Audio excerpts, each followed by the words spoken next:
Oui, ce qui s'est passé le vendredi 24 juin 2022, c'est que très tôt le matin, les migrants subsahariens et soudanais ont opéré une tentative donc, de traverser la barrière de Mlilia à partir donc, des forêts de Nador. Donc c'était des centaines donc, de migrants qui ont opéré cette tentative. C'était une tentative violente.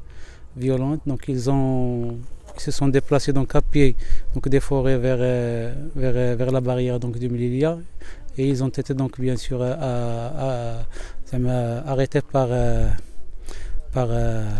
les forces donc de l'ordre qui ont été mobilisées donc avant la barrière. Alors lorsqu'ils sont arrivés donc à la barrière, il y avait donc des affrontements entre les forces marocaines et les migrants subsahariens qui étaient armés donc de bâtons et de pierres.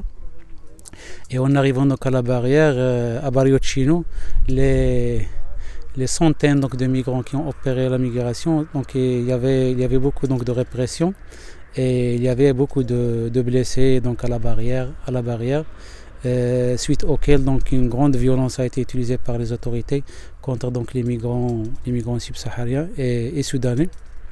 On a enregistré donc plusieurs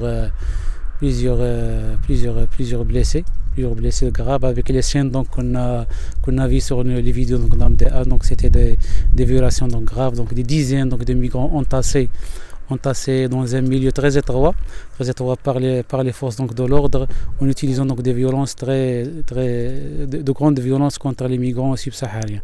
Alors les migrants ont été laissés là-bas à terre, blessés pendant des heures, sans leur procurer donc aucun secours par les autorités, donc ce qui a aggravé leur situation, ce qui a augmenté donc le nombre donc de décès, qui a atteint à 21h donc du même jour le vendredi, donc 27 donc migrants morts qui étaient donc à la morgue de Nador. C'était donc un bilan donc très lourd donc jamais connu donc à Nador, et qui prouve donc la brutalité donc avec laquelle les migrants ont été traités, et le manque donc de secours de la part donc des autorités envers ces migrants.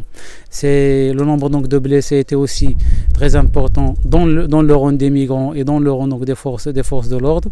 L'hôpital Hassani a été saturé, donc on a transféré donc certains cas donc les plus graves vers le CHU de Oujda. Alors des dizaines de migrants aussi ont été arrêtés, donc ils sont toujours en état d'arrestation. Envers lesquels donc la police judiciaire donc a réalisé donc des PV de poursuite judiciaire. Ils vont être donc déférés devant le procureur, je pense le dimanche ou le lundi donc matin.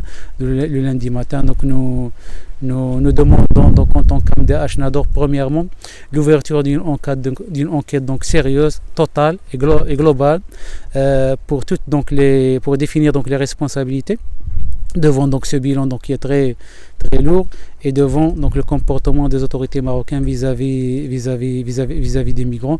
Nous demandons aussi donc une mobilisation de la part de la société donc civile pour dénoncer cette situation du jamais vu, et qui met en évidence, si vous voulez, le vrai contenu donc des politiques migratoires marocains et espagnols, surtout suite donc aux dernières donc ententes entre les deux pays et entre les deux ministres donc de l'intérieur marocain et espagnol.